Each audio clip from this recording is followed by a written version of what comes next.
atau kita lanjut?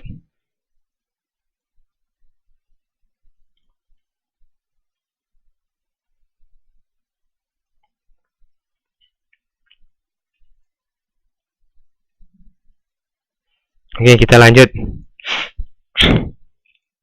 Nah, setelah kita mencatat segala macam biaya-biaya bahan baku, sekarang kita akan beralih ke upah dan gaji. Yang tadi kan ada 5. Sekarang kita beralih ke upah dan gaji. Nah, untuk yang ketiga, pencatatan biaya tenaga kerja. Nah, dalam metode harga pokok pesanan harus dipisahkan. Nah, seperti tadi, kalau barangnya ada yang langsung, ada yang tidak langsung. Begitu juga dengan tenaga kerja. Harus dipisahkan antara tenaga kerja langsung dengan tenaga kerja tidak langsung. Kalau tenaga kerja langsung itu dicatat dengan mendebit rekening barang dalam proses. Kemudian dicatat pula dalam kartu harga pokok pesanan yang bersangkutan. Nah, sedangkan upah tenaga kerja tidak langsung itu kita mendebit rekening biaya overhead pabrik yang sesungguhnya. Nah, dari contoh yang tadi, kita misalkan biaya tenaga kerja yang dikeluarkan oleh Departemen Produksi adalah sebagai berikut. Upah langsung pesanan sebesar nomor 101 sebanyak 225 jam, biayanya 4.000 per jam, jadi kita memperoleh 900.000. Untuk upah langsung pesanan nomor 102 sebanyak 1.250 jam sebesar ini. Kemudian upah tidak langsungnya sebesar 3 juta. Biasanya ini informasi ini ada dalam soal. Upah langsung pesanan, upah tidak langsung itu ada dalam soal. Nah, yang kita jawab adalah kita membuatkan seperti ini. Kita membuat seperti kita membuat jawaban dengan cara kita menulis ulang soal yang ada, kemudian kita menaruh di kredit atau di debit. Jadi seperti itu. Nah,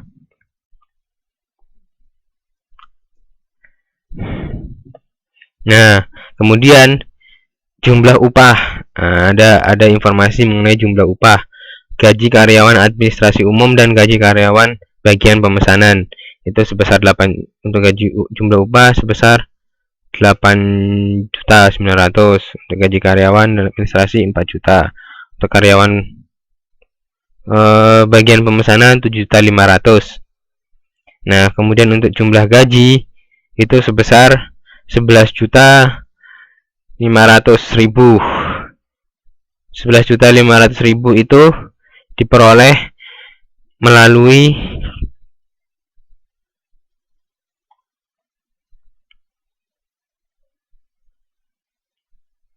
gaji karyawan dengan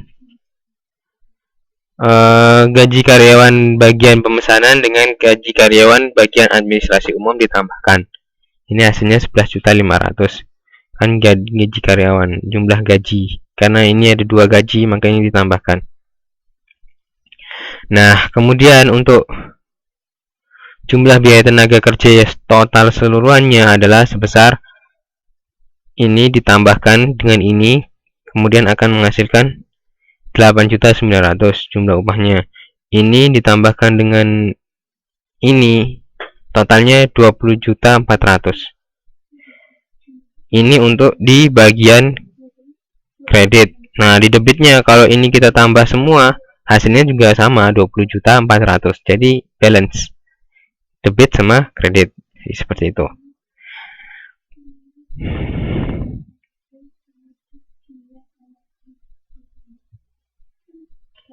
Ya, kita next. Nah, jadi untuk mencatat biaya tenaga kerja itu dilakukan melalui 3 tahap. Yang pertama, pencatatan biaya tenaga kerja yang terutang oleh perusahaan, kemudian pencatatan distribusi biaya tenaga kerja, pencatatan pembayaran gaji dan upah. Kan yang tadi terakhir gaji dan upah. Nah, ini berupa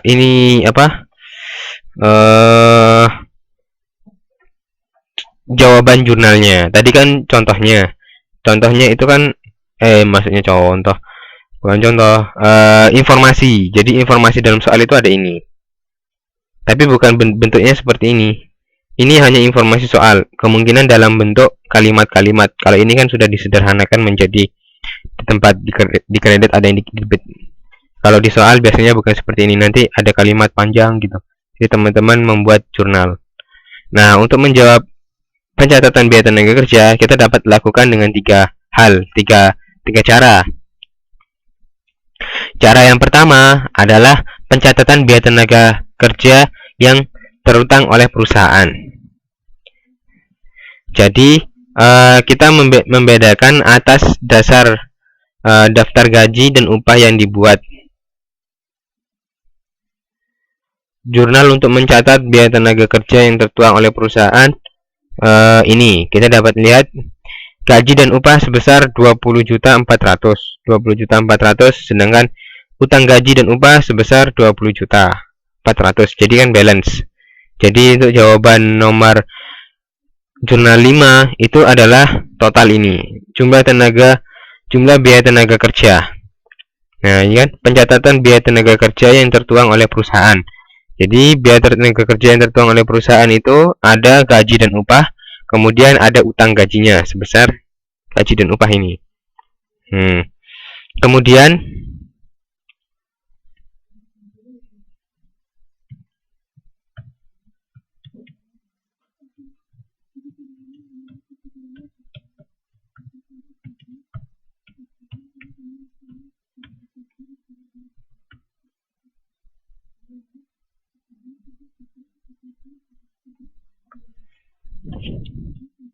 ya, mungkin Mbak Ari ingin bertanya sampai sini, karena dari tadi chatnya tidak bisa aktif.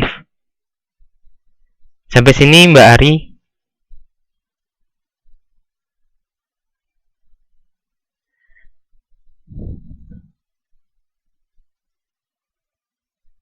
Oke, belum. Kita lanjut lagi ya. Nah, untuk tahap yang kedua, pencatatan distribusi biaya tenaga kerja. Oke, Mbak. Oke.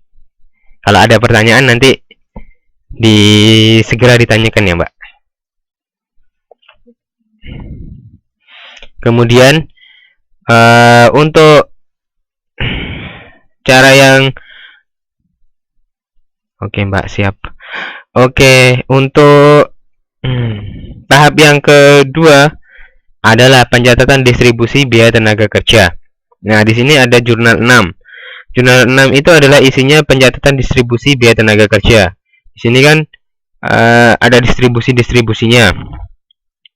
Nah, distribusi itu ada 3 macamnya. Jadi distribusi pada soal ini ada 3 macam. Jadi karena biaya tenaga kerja itu kan terdiri dari berbagai elemen biaya, maka perlu diadakan distribusi sebagai tenaga kerja. Kita harus membedakan, kita mendistribusikan, mengelompokkan biaya tenaga kerjanya. Itu biasanya ada 3 biaya tenaga kerja itu. Biaya tenaga kerja langsung yang pertama, kemudian biaya tenaga kerja tidak langsung, dan yang terakhir adalah biaya tenaga kerja non produksi.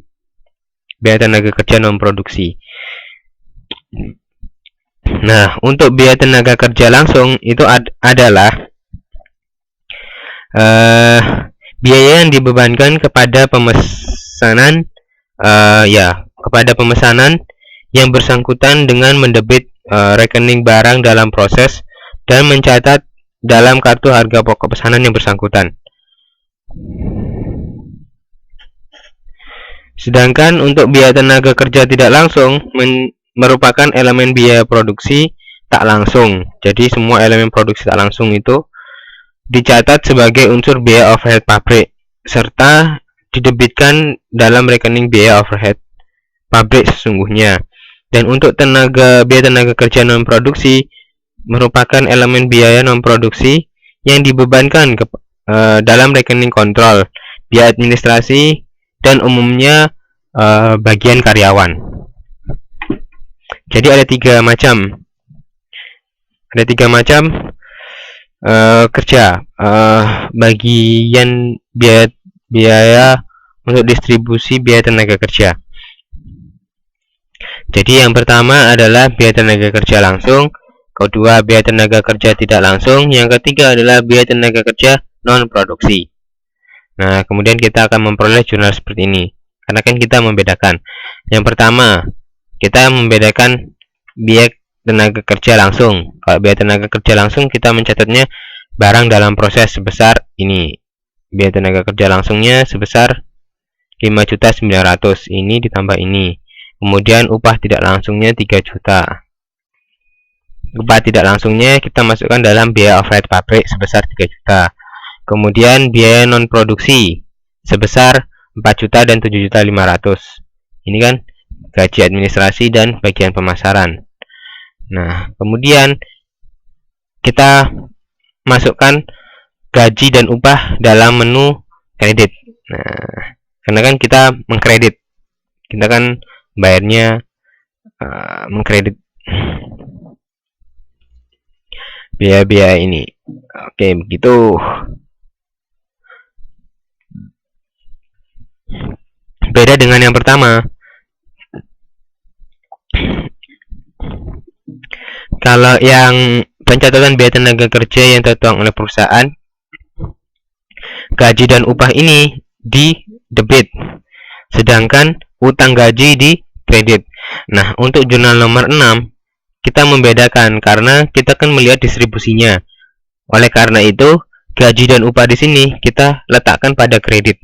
Karena kan gaji dan upah di sini kita istilahnya membayarkan, ya kan, membayarkan. Jadinya kita taruh di kredit, sedangkan di debitnya ya informasi-informasi atau unsur-unsur dari gaji-gaji yang kita bagi tadi menjadi tiga biaya tenaga kerja kan.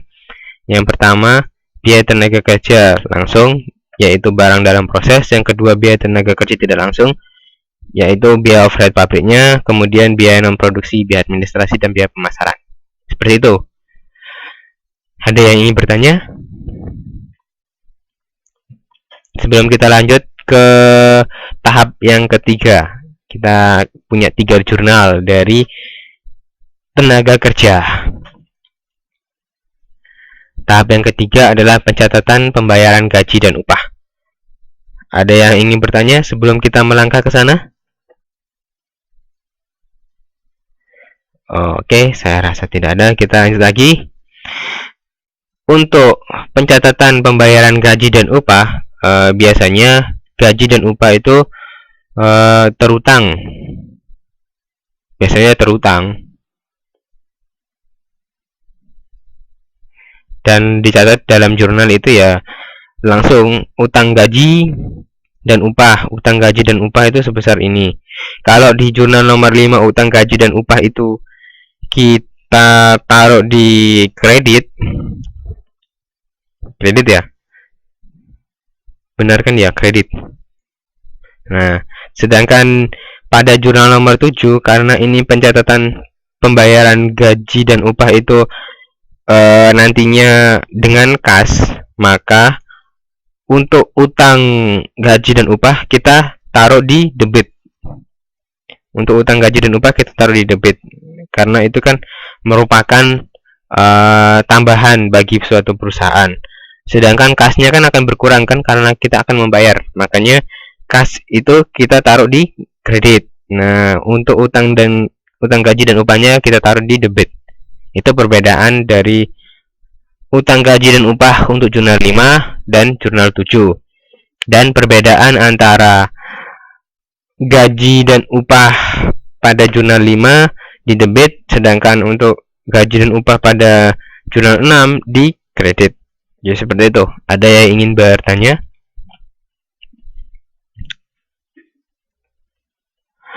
Ada yang ingin bertanya? Capek.